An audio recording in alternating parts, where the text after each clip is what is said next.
waggoottan darban biyya keenya Itoophiyaa biyya rakkoo guddaa keessa turte. Biyya waa hundi humnaan itti hikamu keessatti nagaadhaan hoogganuudhaan biyya waraanaan beekamtu duntaane biyya nagaadhaan beekamtu gochuudhaan looreta nagaa. Ni haasawa pirezidaantii mootummaa naannoo Oromiyaa Shimallis Abdiisaa Wallagatti haasawee keessaa kan fudhatamedha. Kaleessa gartee kan fakkeenyaaf Dr. Abiy Ahmad achirratti haasawa godhe keessattuu waa'ee nageenyaatiin wal qabeetii waliin dhageeffanneeti isiniif dhiyeesseetiin ture jechuudha. Araan kana kan pirezidaantii naannoo Oromiyaa Shimallis Abdiisaa haasawee kana keessaa haga xiqqashoo takka jechuudha waliin dhageeffanna. Akkasuma kan muummichi ministeeraa Dr. Abiy Ahmad haasawee keessallee wanti dhugaadha jira isiniin jedhee ture kaleessa. Namoonni tokko waan kanarratti kanaan hubatin jirtu. Akkasuma warqeellee badhaafame kaleessa namni tokko ammoo gartee kan kanaan konfisa akkamitti manni Wallagga abaa'oo qofan jedhamu manni Wallagga shanee qofa bakka lafarratti uummanni muummicha ministeeraa waliin jira. Namoonni yettanii jettanii jechuudha. Kanarratti yaada dhuunfaa kiyyaatiin qaban Abduu Moobaayilaa Biraahi Bakar deebiidhaan gara chaanaala kiyyaa dhuftaa waraana jalqaba dhuftan Abduu jedhama. Abduu Moobaayilaa subscribe godhaa maamiltoota keenyaatti dabalamaan isin jedha. Waa'ee muummicha ministeeraa Dr. Abiy Ahmad kaleessa gartee Wallagga irratti simatame akkasuma gartee hiriira deeggarsaa achi keessatti godhamee fi akkasuma nama gartee istaadiyoomii guuteessan jechuudha. Namoonni tokko yeroo waan kan arganii dhugumatti illee gartee haalli aadaa Wallagga keessallee nagaa aadaa jechuun kuma nageenyi wanni dhabame hin jiru yookiin ammoo sooshaal miidiyaa kanarratti malee uummanni lafa irratti muummicha ministeeraa qofa waliin jira. Garaagarummaan biraa hin jiru. Manichuun namni waboo deeggaru hin jiru waan jirudha. Yeroo takka beeytanii nuti dhugumatti inni moriin kenna gabaabaadha jechuudha. Fakkeenyaaf deeggarsa badhaadhina yookiin deeggarsa muummicha ministeera Dr. Abiy Ahmad deeggaraan jira isa jedhuudhaa fi biyya guutuu Oromiyaa guutuu keessa jira jechuudha. Waan tokko dhugaa adii takka walitti himuun jechuun fakkeessu yoo taate malee jechuudha. Warroota gartee haga amma dura biyya bulchaatiin turanii keessaa namni haga gartee badhaadhina haga fedhi uummata illee yoo miidhe haga fedhi gartee uummata illee hojjeesse haga isaanii deeggaraa qabu hin jiru. Kana sirrii ofitti himaa warri biraa kan gartee mormus kan gartee bilisummaadhaaf qabsaa'us akka barbaadetti jechuu kiyya. Kana jechuun ammoo uummata isaan jaalatu yookiin kan isaan deeggaratu irra hedduu jechuu kiyyaa miti. Kallattii adda addaatiin mootummaan kun Oromoodha jechuudhaaf yookiin ammoo kan gartee lakkimitti nagamuu barbaanna kabiraa walii yoo gartee kabiraatti waliin isaan bira jiraati masaanuudha waan ta'eef ni duuna yookiin ammoo mootummaa Oromooti ammayyuu ammoo osoo yeroo kennanii fi kan jedhullee jira jechuudha. Karaa biraatiin ammoo akkuma gartee warri ofiin jedhu san mootummaa Oromooti jedhee namnummaan kan ilaalchi maaliin kan jedhu hin beekne kan maaliifaan nama deeggaran maaliidhaaf nama mormanii kan hin beekne illee kan isaan deeggaru jira jechuudha. Akkasuma gartee tokkummaadha ijaaruu deeman jedhe kan amma barbaadeef waa ta'u deeggaraan jira jechuu kiyya. San akkasitti ofitti himaa dhugaa dubbachuuf Oromoon fakkeenyaaf takka akkanatti qoqqoodamee ni beeka. Kaleessa waa'ee tokkummaa irratti illee muummichi ministeeraa Dr. Abiy Ahmad dubbatee ture. Qoqqoodamee jira dhugaadha Oromoon qoqqoodamiinsa kanayyuu kan fide maalinni warra irra gartee bulchaa jirulleen Oromoodha. Kan gartee achirraa as qabsaa'ulleen Oromoodha. Akkasuma gartee ibarulleen Oromoodha kan jedhudha. Nuti bakka gartee ilaalchaan nama madaaluudha, bakka yaadaan nama madaaluudha, tokkummaan akkamitti dhufa, qoqqoodamiinsi akkamitti dhufe waan jedhu bakka san laaluu namoota hin gahinidhaa fi akkas nutti fakkaatu danda'a jechuudha. Kanaafuu dhugaadha namni isaan deeggaru jira jechuudha. Karaa biraatiin ammoo akkuma baramaa ta'e gaafa wayyaaneetis ammas jechuudha. Muummichi ministeera Dr. Abiy Ahmad Wallagga dhufuudhaaf naqamtee dhufuudhaaf jedhamee baatii 2 yookiin baatii 3 irratti hojjetameeti miti. Kaabineen godinaa tokko fakkeenyaaf bulchaan godinaa tokko yookiin bulchaan aanaa tokko yoo dhufee sabsabatu jira jedhame akkamitti baafama uummanni hundi keessan Oromiyaa keessaa ni beektanii gaafa wayyaanis ammallee jechuudha. Fakkeenyaaf har'a muummichi ministeeraa naqamtee dhufuudhaaf keessattuu gartee iddoo keessa nageenya hin jirre iddoo gartee bakka ittiin siyaasni fokkatan keessatti hojjetamaatiin jiru bakka gartee jechuun wal waraansi mootummaadhaa fi waboo jidduutti deemaatiin ture bakka namni hedduun akkuma gartee amma jenne kana irra hedduun nama gartee fakkeenyaaf Wallagga yoo jedhame abaa'oo qofa kan se'u akkasuma gartee inni kaan ammoo abaa'oodha wanummaan jedhameeyyuu hin jiru yookiin shanee wanummaan jedhameeyyuu hin jiru akkaatuma jechuun akkaataa hamilee isaa hamileedhaan nama jiraatu ni beektan akkaataa hamilee isaatti akka namni yaadu san keessatti wanni akkanaa kun qophaa'ee jaalatti osoo hin tahin jiraata achi keessa yoo taate dirqamtee dhufta jechuudha. Sabsabatu jira yoo isin jedhame atallee yoo jiraate eenyuun jechuudha abbaan man barbaade iyyuu ni dhufaa jechuudha kun. Jechuun Dr. Abiy isaa ta'u nama biraallee haa ta'u gaafa wayyaaneetillee akka kun dhima jira jechuudha. Karaa kaaniin ammoo miseensota amma nama tokkoon arge ammas mallaqa kennanii mallaqa nama istaadiyoomii guutuutii kennama dhugaadha kaabineedhaaf kenname aballee ramadamuu danda'a akka gartee waan kana irratti hojjetaniif hin kennama sun dhugaadha sun sirriidha. Garuu uummata gartee achitti dhufeessanii kennan jechuun jechuudha. Uummanni magaalaa guutuudha akkasii baheetiin gartee dhiichisaa yeroo deeggaru akkasitti gartee mul'ate akkasuma gartee istaadiyoomii illee guutan jechuudha. Istaadiyoomiin sun nama hedduudha kan inni qabatu. Uummanni kun hundi ammoo humnaan dhufee jechuu miti. Uummanni kun hundi ammoo ni deeggara fedhaan dhufee jechuu miti. Hundinuu walitti qabameeti garuu kan fedhaan walitti qabameetu fakkeenyaaf amma qabalee irraa amma nama 500 nama 500 gaafata qabalee hin gahu dhiifama. Qabalee irraa nama 200 yookiin 300 gandoota irraa jechuudha. Nama 200 yookiin 100 haa jennu. Hunda qabalee nama 100 dhufuu qaba. Gizee dhufuus akkanatti dhufuu qaba jedhameeti yoo ajajni kenname dirqama qabaleen suni abbaa barbaadde jechuun naqamtee san aanoota gartee fakkeenyaaf naqamtee jala jiran guutumatti jechuu kiyyaa beekika. Akkasii waliin qabameeti dhufee istaadiyoomii san guutaa jechuudha. Fedhumaan bahee uummanni lafarratti akkasii jechuun namoota akkasiidhaan achirra kennuuf hin gowwoomsina. Kun ammoo Dr. Abiyyi miti wayyaalee kaleessaatii miti jechuun jara amma gartee Oromoo kanaa miti osoo Minilik illee dhufee yeroo carraa biyya bulchiinsaa biyya bulchuudhaa argateeti yoo gartee fakkeenyaaf amma bakka san dhaquudhaaf akkanatti gartee nama nu simatu akkana qopheessaa akkana godhaa jedhee dhima qophaa'ama jechuudha kun. Kanaaf gowwoomsuun sirrii miti jechuudha. Ammoo kaali akkuma amma jenne kana warri kun afaan Oromoo dubbataa mootummaa Oromootii ka deeggarullee hin jira. Akkasuma gartee gara dhabaaf deeggarullee hin jira. Ka konfiis ta'eetumaan akkasitti deeggaraa jirullee hin jira. Ka dhugumaan ammoo yaada isaanii kana jaalatullee hin jira. Yeroo takka gartee muummichi ministeera Dr. Abiyyi Ahmad waan jedhee ture. Namoota gartee nu deeggaran caalaa kan nu mormantu yaadni keenya galee fi jedhee ture seefuurratti akkuma jalqaba hangoo qabateen jechuudha. Kanaafuu wanni akkasii jiraachuu karaa biraatiin ammoo ani muummichi ministeeraa Wallagga dhaquun akkasitti gartee achi deemuun isaan siyaasa isaaniitiif fakkeenyaaf yeroo rakkootitti beekee amma warri bilisiginnaa kun Oromotti dhiyeessu san akkuma isin hundinuu akkuma nuti hundinuu beeknu jechuudha. Hatta bara oppodiyoon kaleessaatilleen gaafa gartee wayyaanee sanii jechuudha yeroo rakkoodhaa yeroo gartee wanni tokko fakkeenyaaf yookiin siyaasaan tokko harkaa wal dhabu yookiin nama wahii cabsuu yeroo barbaadan garee wahii cabsuu yeroo barbaadan yookiin yeroo filannoo tokko jechuudha ummatuma Oromoo kana warra Oromoo bilisoomsi warra akkasii jedhanii Oromummaatti dhufu jechuudha. Kanaafuu isaan amma fakkeenyaaf waa'ee siyaasa kaabaatii wal qabatee yookiin ammoo gartee waa'ee haala nageenya amma biyya keessa jiru kanaan wal qabatee haala gartee dhiibbaa addunyaa irra godhu jirtu haalumta akkanaa kanaaf illee jechuudha. Yeroo rakkoodhaatitti uummata Oromoo kanatti baqatu jechuudha. Kun akkaatumaa jechuudha. Karaa biraatiin waa'ee achirratti haasa'ame keessaan dhugaa dubbachuuf kan akka malee gadi na seene dura tokkoffaa Oromoon wal ajjeesuu hin qabu kan jedhudha. Hojiidhaan godhama ammoo kan jedhu walumaan dheena jechuudha. Jechuun ammoo hojiidhaan godhama isa walumaan dheena. Hojiidhaan yoo godhame waan sirriiti jechuudha. Dhugaa tana dubbatuun waan guddaadha jechuudha. Kalamaffaa ammoo uummanni Wallaggaa sababa nageenya hin jirren misoomni isaa hin jiru, misoomni isaa gufateeti jira, misoomni isaa hin jiru, nageenyi isaa hin jiru. Ammoo kana sirreessuu feena, isinii waliin hojjetuu feena, misoomsuu barbaanna, Wallagga guddisuu barbaanna, nagaa godhuu barbaanna, waliin dhaabbadha. Kun waan immoo sirriiti. Paartii osoo gartee hattaa karaan dimokiraasii kan jedhamu sun illee jiraate akkaataan itti uummatatti dhufaniin isin kunoo miidhama akkanaa qabdan, rakkoo akkanaati qabdanii, rakkoo keessan kan isinii furuu barbaanna, nu simadha jechuun waan immoo sirriiti jechuudha. Kanaafuu dhugaan gartee furmaata fidaan amma Dr. Abiyyi Wallaggaa bakka gartee iddoo nageenya akkasitti dhabame uummanni akkasitti miidhame san keessa dhaquuni waanuma sirriiti jedheeti yaada. Dhugaan godhaa kan jedhudha garuu dhugaatu hin jirre bara yeroo arantana jechuudha. Fakkeenyaaf keessattuu Dr. Abiyyi yeroo hedduu waan inni haasa'u san hojiidhaan irraan eeguun akka nama tokkotti hin jechuu barbaadeeti. Jechuun wanni haasa'u suniif hojii waladda. Kaleessa fakkeenyaaf osoo bakka amma Wallagga irratti Wallagga rakkoo nageenyaa qaba misoomni isaa gufateeti jira. Kanaafuu uummanni keenya waggaa 4 waggaa 5 miidhameeti jira. Kanaafuu uummata kana rakkoo uummata kanaa furuudhaaf ararraa eegallee marii araaraa gartee kan addaan cite nagaa buusuudhaaf itti fufna osoo jedhe warqee miti silaa waan san caalullee badhaafamuu qaba jechuudha. Kanaafuu wanni jedhame kun yoo hojiitti hiikame hedduu takka waan nama gammachiisu waan bareedaadha jedheeti yaada. Ammoo dhugaalee gurguddoo haala rakkoo Wallaggaa keessa jirtu dubbateeti jira muummichi ministeera Dr. Abiyyi Ahmad. Dhuguma sana dubbatu waan guddaadha jechuudha. Keessattuu maal jedhe bara ara naqamte silaa gadi buunee misooma sii daawwachuu feena miilaan keessa deemuu feena hunda keessan tokkotti isin salaamuu barbaanna. Ammoo guyyaan sunis ni dhufaa jedhe jechuun arrantana nageenyi hin jiru ifa bilisatti ibseeti jira jechuudha. Misoomni isaa akka gufateeti hin jiru, misoomarraa akka duuda galteeti hin jirtu, Wallagga akka miidhameeti hin jiru ifa bilisatti dubbateeti jira jechuudha.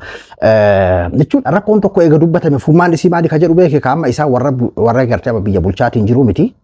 Anaaf ati nu barasoo tilmaame nu jiran tilmaamanii amma rakkoo saniif furmaanni maali jenna jechuudha. Maalinde amma fakkeenyaaf nam tokko yoo gartee naannoo tokko keessatti waan naannoo meeshaan guutame yookiin ammoo midhaan baree tokko keessatti nam tokko wallolee boksiidhaan waltumaatiin jiraate falli jiru maalin yookiin midhaan san keessaa achi bahaati irratti wallolaa yookiin ammoo waliin lolinaati wal dhiisa adda qabuudha mire akka midhaan sun hin banne yookiin akka meeshaa wahiin caccabne jechuudha. Falli kana mire fakkeenyaaf akkasii jechuudha. Amma kana lameentu dhabame beeke. Uummanni nagaa akka miidhamneef eegumsi godhamuu fi dhabu akkasuma ammoo jechuun akka uummanni miidhamneef keessa achi bahuu yoo lakki lullu malee lollee wal hinjifannoo kan jedhamu taate jechuun kiyyaa beekika. Yookiin ammoo guutumatti araaramu itti obboleen eegan Oromoo wal ajjeesuun qabu jedhamee fakkeenyaaf Oromoo afaan Oromoo dubbata kachaasuu fakkeenyaaf yeroo barisaa wal waraanaan viidiyoolee adda addaa kan gartee mootummaa isaa ta'u kawaa waboollee haa ta'u agartanii mire fakkeenyaaf kanaafuu akkas ture jechuudha silaa faddaadha silaa san turuu gammachiisa ture jechuudha. Wantoonni gariin ammoo jechuma siyaasaadhaaf wantuma haasawameedha garuu ammoo haa ta'u wanni Wallaggatti Dr. Abiy jedhe beeka Oromiyaa guutuudha har'aan tana Wallagga qofaa miti Oromiyaan guutuun waa'ee nageenyaatti wal qabatee haala hamaa keessa jirti jechuudha. Jechuun yaamichuma akkanumatti ammoo gartee yookiin karaa nagahaatiin galaa ijoolleen bosonatti hin deemina maal jedhan san bira dabree jira jiraachuu waa'ee nageenyaa. Dhibbaraa dhibbatti sirrii miti jedheetiin fudhu kanaan bitaanatti galee kalee sallee isiniin jedheetti jira. Waa'ee gartee ofiin of bulchuu jedhuu fi waa'ee bilisummaa jedhuu fi waa'ee afaan Oromoo jedhu. Oromoon kan gaafataatiin ture. Isaan amma fakkeenyaaf afaan Oromoodhaa deebii argatee jira jedhee barmuumis ministeera akkuma aangoo qabateen amma dura dubbatee tureme. Waa'ee paartiin bilisiqinnaa naannoo haa dubbatu yookiin paartiin ABO'dha. Paartiin ofee kudhaan haa dubbatu afaan Oromoo jedhee beeka Oromoo fakkeenyaaf. Ani ittiin tajaajilamaadha biyya san keessatti an sababa laadhaa yookiin ammoo afaan kiyyaan tajaajilama turjumaana ala fayyadama federaala keessatti afaan kiyyattiin fayyadamaadha. Namni biraan haa fayyadamu illee miti jechuun tarii akkaataa seeraatiitti dhufamuu danda'a garuu ammoo an afaan kiyyattiin tajaajilama kan jedhudha. Garuu waa'een afaanii amma booda cufame waa'ee teekinooloojii maal yoo taate malee jechuun akkaataa amma fakkeenyaaf warri badhaadhinaa jirutti nuti dubbataa jirraa paartiin keenya dubbataa jira atillee dubbataa jirta afaan kanuma haala qoosaan fakkaatuun haala akkasiitiin kan isaan dubbatan kuni fakkeenyaaf ati sirrii itti yaadda amma kana atummaan ofii keetii of gaafadhu ofiif deebisee jechuudha kabiraa ofiin of bulchuu kan jedhudha amma fakkeenyaaf uummanni naqamtee takkaa ofiin of bulchuu wanni jedhamu kun maaliin dura tokkoffaa ofii waan ati baatee nama sii ta'u tokko filatu fakkeenyaaf amma achi keessatti ABO'n dhufee OFEKO'n dhufee paartiin biraallee tariyyoo fakkeenyaaf akkaataa ta'een kan biraa Izeemaas haa ta'u Faannoos haa ta'u Baabura paartiin biraallee dhufee karaa nagaatiin hundinuu dhufee na filadhaan kanan godha yoon gartee na filattan naqamtee kanan godha akkanatti irratti hojjedha jedhee badhaadhinni illee dhiyaate ABO'nis OFEKO'nis namuu dhiyaate yookiin paartii lamas haa ta'u dhiyaate ummanni bahee kan barbaadu filatee haara karaa dimokiraasii akkaataa addunyaatti bultuu sanii jechuudha akkasumatti mirgi filachuu isaanii sun kabajamee fi namni isaan filatan sanii yeroo buulee waa'een ofiin of bulchuu jedhamu sun cufamee jira yookiin deebi'eeti jira Oromoon bilisoomee jira kan jedhu kan biraa immoo bilisummaadha bilisummaa waan jedhamu kun firiidam isa jedhamu sanii fakkeenyaaf mee biyya san keessa bilisummaa keessa hangafni bilisummaadha sodaa tokko malee namni dubbachuudha mirgi dubbachuu isaa kabajamu mirgi abbaa barbaade filatu isaa kabajamu nagayaan bahee galuu namni uumamaan mirgi isaaf kenname tokko fakkeenyaaf dubbatuudha. Daa'imti yeroo garaa haadhaatii gadi baatu booyaa jechuun jalqaba dubbii isiiti beeki yeroo jalqaba gadi baatu tarii osoo guutuu garaa haadhaa keessaa gadi baateen dubatiin booyuu eegaltee jalqaba dubbatu isiiti fakkeenyaaf akkasumatti adeemsa keessa dubbataa akkuma ijoolleen gartee yeroo ijoolleetti akkas taphatu san namni gartee ijoollee eejiisii keessatti akka taphatu qabaame akkasumatti mirgi dubbatudha jechuudha. Suniin jira biyya keenya keessa jechuudha fakkeenyaaf waa'ee bilisummaa jedhama faallame fakkeenyaaf namni nagayaan bahee galaatti jira. Manni hidhaa siyaasaadhaan hidhame namni biyyoota dimokiraasii kana keessa namni siyaasaan hidhamu tokko jiru sa'a 24 biyya isaan keessatti bakka seera biyya isaaniitu sa'a 24 caala namni tokko gartee osoo mana murtiitti dhiyaan hidhamuu qabu jedhame fakkeenyaaf hooggantoonni siyaasa hooggantoota irraa kaasee jechuudha manni hidhaa arranta nama kuma meeqa fakkeenyaaf biyya isaan keessa kan hidhaa jiru kuni faallaadha isin jechuu barbaade. Kabiraa wanni muummichi ministeeraa Dr. Abiy Ahmad kaasee achirratti kaase fakkeenyaaf qabxiilee sadiin keessaa tokko waa'ee tokkummaatiin waa'ee tokkummaa Oromoodhaa diigameeti jira akkanatti jechuun godinaalee wal qoodee jira kan jedhullee jechuun akkuma kaasee godinaan akkamitti qoodama kan jedhullee keessaa fudhatu dandeessa. Tokkummaan Oromoodhaa kan qoodame hooggantoota jechuun fakkeenyaaf amma waa'ee tokkummaas yeroo jedhamu waa'ee nagaas yeroo jedhamu waa'ee bilisummaas yeroo jedhamu waa'ee deeggarsaallee hogguu jedhamu ana qofaadha fakkeenyaaf amma ana qofa waan jedhudha. Osoo tokkummaan akka bara 2018 Jowaar wajjin Daawud Ibsaa waliin nama hunda wajjin harka wal qabatanii Lammaa Magarsaa maal tokkummaan bara akkas ture bira tokkummaa yoo hooggantoonni siyaasaa tokkoomanii akkasii as dhufanii sanboon immoo garaagarummaa siyaasaa faallaadhaa qaban mirga filachuudha akkasii uummataadhaaf dhiyeessan tokkummaa wanni jedhamu sanii miree fakkeenyaaf barammaa wanni tokkummaa diigessanidha natti fakkaata jechuun gara kaanii Oromoon ofii isaatiifuu qawweedhaan wal waraanaa jechuudha. Tokkummaa yoo barbaadame Oromoo jidduutti nagaa buusu isa jedhamu sanii miree hooggantoota jidduutti nageenni bu'uudha. Hooggantoota jidduutti nagaa buuse biyyi keenya misoomsin akkanatti nuti nagaa taana jiru. Amma booda Oromoo wal waraanuu qabu wal waraanuu qabu jecha nama tokkodha sun ta'e walii galamee akkamitti akka karaa nagaatiin socho'amu walii galamee akkasitti gartee waa'een tokkummaa jedhame kun akkasitti dhufaa miree kanaafuu afaaniin tokkummaa yookiin ammoo nu qofa jalatti tokkummaa yookiin nu jala qofatti nu deeggaruudhaan tokkummaa yookiin ammoo Nu jaalachuudhaan tokkummaa yoo taate malee dhugaa dubbachuuf tokkummaa wanni jedhame waanuma achirraan gadi diigame. Bara 2018 Oromoon tokkummaa akkamii akka qabu hundi keenya yoo ni beekna waan ta'eef jechuudha. Kabiraa isa warqee badhaasan kanaadha. Kunis uumaa wanta nama ajaa'ibu miti. Uummanni Wallaggaa akkaan Dr. Abiyyi yookiin badhaasni jaalatullee jira akkuma nama tokkooti jechuudha. Gara tokkoon akkuma jenne kan nagahaan jiraatuudhaaf inni kan gartee fakkeenyaaf yookiin ammoo dirqameetu nagama barbaadaaf illee haa ta'u kan dhugumaan jaalatullee jira kan akeeka isaanii kana jaalatullee jira sabaa fi sablammoota of keessaa qabdi Wallagga akkasuma Oromooleen ammoo badhaadhina akka deeggaru kumaatamaan jira waan ta'eef jechuudha. Kanaafuu kun ammoo waan isaaniin hojjetamedha waan isaaniin qophaa'edha waan gartee karaa warra bulchiinsaatiin qophaa'edha malee akka namni hedduun gartee Wallaggaa warqee badhaasee yoo badhaasellee itti amane yoo badhaasellee rakkoo miti. Bara amma kanaami waa'een fala biyya sanii yookiin ammoo waa'een rakkoo biyya sanii hayyaa amma kanis akkas jedhamee warqee badhaafamee bilisoomtan jedhame baga akkanatti nagaa taate akka achirraa haasa'amuu miti kunoo lafatti uummanni nagaa jedhame achi booda hoo haga daqiiqa ammaa kanatti Wallaggaan keessatti maaltu ta'ame kalee yeroo akkas godhamu Wallaggaan kutaalee biroo keessatti maaltu godhame boru maaltu godhamuudhaaf deema nageenyi bu'ee jira xumurameeti jira achi booda nagaa ta'ee jira uummanni sun akka jedhame sanitti fakkeenyaaf achirratti goolabamee jira waa'ee miidhaa uummatarra gahu uummata nagaharra gahu. Kabiraa immoo pirezidaantii mootummaa naannoo Oromiyaa Shimallis Abdiisaati. Shimallis Abdiisaa haasawa inni godhe keessaa jalqaba irratti kan inni godhe waa'ee biyyi sun nagaa taatee isa jedhu irratti kan hirkatudha. Viidiyoo xiqqashoo tana dhaggeeffadhame. Waggoottan darban biyya keenya Itoophiyaa biyya rakkoo guddaa keessa turte. Kufaatii amma hin jedhamne keessa turte. Gaggeessummaa muummee ministeera keenyaatiin gaggeessummaa paartii keenya paartii badhaadhinaatiin biyya waa hundi humnaan itti hiikamu keessatti beekumsaan nagaadhaan hoogganuudhaan addunyaa irratti biyya waraanaan beekamtu duun taane biyya nagaadhaan beekamtu gochuudhaan looreeta nagaa addunyaa nuuf taatanii jirtu. Biyya hiyyummaan amma hin jedhamne keessatti beekamu biyya kadhaa qamadiidhaan beekamtu qamadii oomishtee addunyaa irratti beekamtii olaanaa akka argattu nuuf taasistanii jirtu. Maqaashii hiyyummaa kadhannaa dhaabuudhaan biyya uumama faana jiraattu ta'uu ishii addunyaadhaaf agarsiistanii kabaja. Itoophiyaan kaleessa biyya gartee humnaan ittiin yaada bahatan jechuun biyya garaagarummaa siyaasaa hin keessummeessine biyya gartee humnaan namni tokko jechuun humnaan bulchuu akka jechuuti dhugaadha akkas keessa turte jechuudha. Gaafa Wayyaaneetis akkasuma gartee gaafa Dargiitis gaafa Haile Sillaasee walumaa galatti biyyi sun akkas keessa turte keessattuu Oromiyaaleen akkasuma keessa turte jechuudha.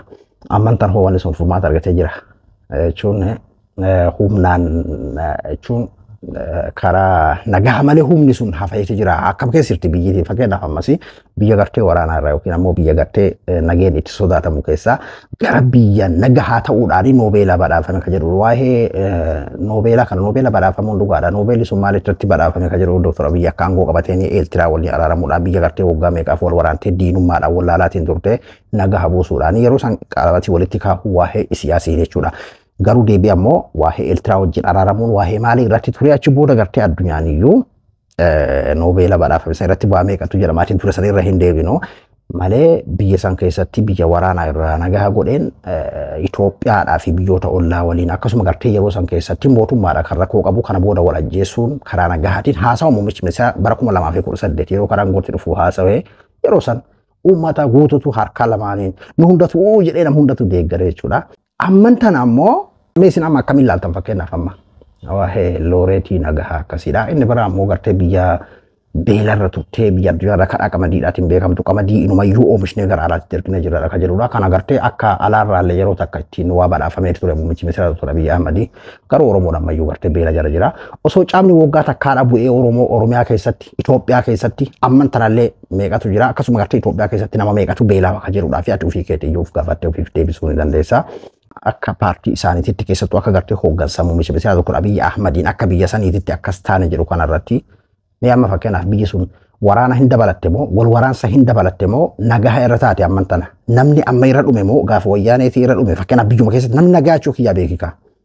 Deebee waa'ee kaabaa fi maal dhiismetti Oromiyaa keessatti fakkeenyaaf akkamtu maaltu taame yeroo garagaatti hayyoon illee jiran akkasuma gartee miidiyaaleen addunyaattis hayyoon addunyaatti illee yeroo garagaatti dubbatan jechuudha kun faallaa wal faallaadha jedheetti jaadha waa'ee qamadiitti illee isaan gartee waan irratti kaayeffatanii fi waa'ee siyaasa isaanii yookiin ittiin badhaafamuu isaanii ta'uu danda'a malee uummanni keenya homaa wanni siqeef hin jiru beela jala jiru qaala'umiinsi jireenya akkam keessa jira hatta qamadii fi garbuun sababa alaa erguu jedhu kanaan haa ta'u barbaadeen waan tokko torbaandii ta'e uummanni rakkoo akkamii keessa akka jiru hundi kenna uni beena hatta hojjata mootummaa akkam keessa jira ka jiru isaan uni beekan jechuudha. Kun haasawuma folootikaa san ta'uu danda'a.